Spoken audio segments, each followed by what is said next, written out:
అంతేకాని మీరు మనసులో ఫీల్ అవుతూ ఫేస్లో ఇంకో రకమైన ఎక్స్ప్రెషన్ పెడితే మాత్రం నిష్ప్రయోజనం. అది ఏదైతే మనసులో మీకు బాధగా ఉందా, బాధని వాళ్ళకి అర్థమయ్యేలాగా చూపించండి. మీ మనసులో ఆనందం ఉందా, ఆనందాన్ని, face is the index of the mind అంటారనమాట. మన మైండ్లో, మన మనసులో ఏదైతే జరుగుతుందో అదే ఫేస్లో కనిపిస్తుంది అని చెప్తారు.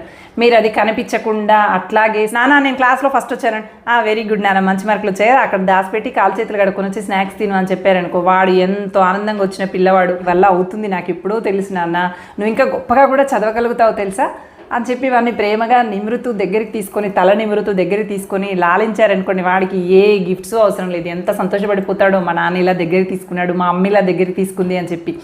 అంతేకాని స్ట్రిక్ట్గా నేను ఇలాగే ఉండాలి అని గిరిగీసుకొని ఉన్నట్లయితే ప్రతి వ్యక్తికి మీరు ప్రేమిస్తున్నారో ద్వేషిస్తున్నారో, మీరు ఎలా ఫీల్ అవుతున్నారో అర్థం కాక కన్ఫ్యూజన్లో ఉండిపోతారనమాట. అందుకని ప్రేమని ప్రేమగా వ్యక్తీకరించండి, ప్రదర్శించండి. మీ అనుకున్న వాళ్ళ దగ్గర మాత్రం కళ్ళు మిమ్మల్ని